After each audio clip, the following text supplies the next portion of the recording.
all of a sudden we have an agent-driven league and culture whereby players are saying, I'll still get paid the same if I only play 46 games. What's up, everybody? Welcome back to another episode. To our regular viewers, thank you for the support. To our new viewers, don't forget to like the video and subscribe. So, the NBA recently adopted a new rule restricting the number of players a franchise can rest per game to 1. Speaking on Undisputed, Skip Bayless had a rather interesting take on the rule, so he understands why the league came up with the rule. Bayless termed the NBA as an agent-driven league. Taking the example of Michael Jordan, Bayless claimed that players today preferred to play less and be paid the same. This results in a number of players inventing injuries in order to skip games. Bayless claimed players preferred to stay hurt rather than play too many games for no extra financial incentive. This lack of enthusiasm has led to a number of stars regularly missing games despite being in top condition. LeBron James, for instance, in previous seasons, regularly sat out less important games in a bid to be fresh for the playoffs. Bayless is obviously angry at the state of the NBA and wants the league to change things. So Skip's main argument is Michael Jordan played more than 80 games 11 times in his career. 9 times Jordan played all 82 regular season games of the season. He also claimed that players such as Michael Jordan were born to play basketball. However, quite a few stars today tend to be content playing limited games and want to ensure that they still get fully paid. So that we're all on the same page, let's listen to the arguments from Skip Bayless, KeyshawnJohnson, and MichaelIrvin. Allow me to frame this by reminding everybody that Michael Jeffrey Jordan 9 times in his career played all 82 games. Another time he played 81, and another time he played 80. So 11 times in his career he played 80-plus games because he just played basketball. That's what he did because he was born to play basketball. All of a sudden, we have an agent-driven league and culture whereby players are saying, I'll still get paid the same if I only play 46 games. So everybody stays, quote unquote, hurt. Yep. How will this change being able to tell a player you're not hurt? Because you can't tell a player. You went through this in football. I have said for years and years covering your game of pro football, I wish I had a hurt machine whereby I could put my hand in the machine and then you put your hand in the machine and I could feel the pain in your ankle for about 10 seconds and I'd say, well, I could play with that. Or I might say, God, you should be out for 4 weeks with that, right? Because I can't judge another man's pain threshold. I understand. The team can't. Right. You can't impose upon an NBA player, you're not hurt, go play. How do participation rules force that? I like it. I like the fact that they are trying to do something to mitigate the situation that we've been faced with in the past. Yep. Not having typically multiple players that are superstars don't rest anyway. Usually get one guy. Another guy may really have an injury at the same time, but that one resting on back-to-back travel nights type situations, I've never had a problem with that. The problems that I've always had with it is the fan base. I care about the fans. Sure. Right? Because everybody isn't in a position like we might be to pay a certain amount of money for a ticket, and then that superstar that you go to the game to see isn't playing, and we go, okay, we'll enjoy it anyway. Right. But if I'm a working person who makes a certain amount of money, who has to save up to take my kids, it's expensive.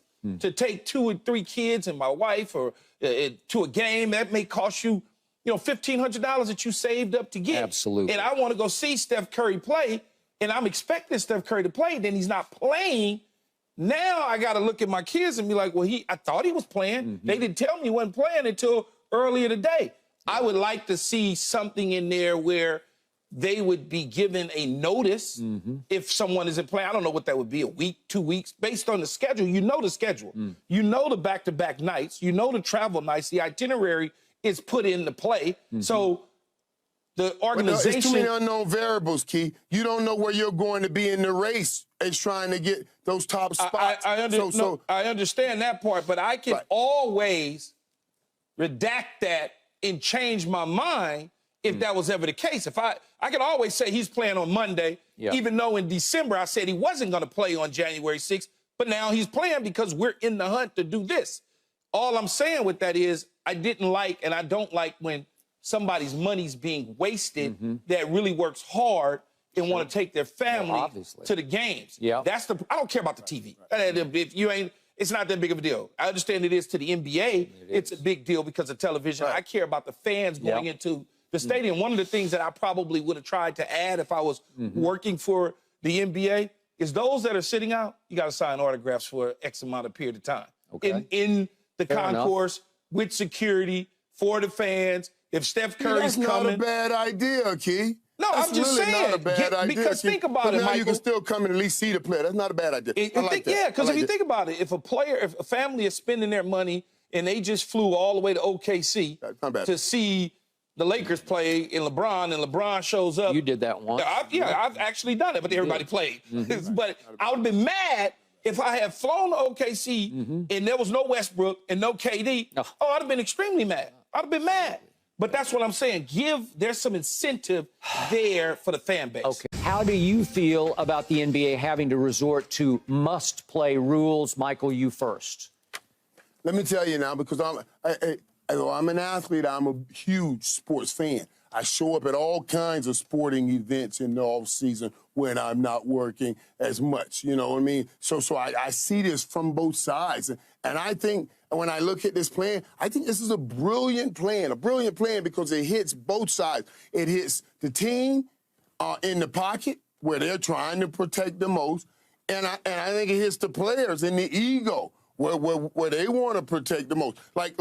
All right, I was thinking, okay, if you want to sit out, maybe I'll start a game and then just sit out the game. You know what I mean? But players don't want to do that, Key. We care about our stats.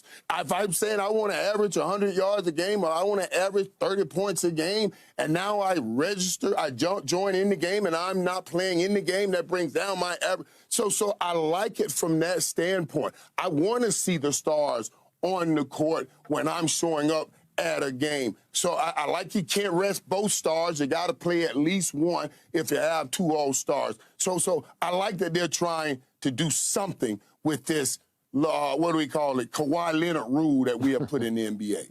As much as we all agree that sitting out, or if you want to call it load management, is a problem, we also have to agree that injuries is also a big problem, because some of the best players like Anthony Davis, Kawhi Leonard, Paul George are injury prone. If all the superstars play 82 games in a season, then there's a likelihood that many superstars will miss the playoffs due to injuries. Then viewership in the playoffs will drop because it will be less exciting. My point is, I'm not really sure if this rule really solves the problem, but let's wait and see. What do you think about this? Please drop a comment. Don't forget to like the video and subscribe.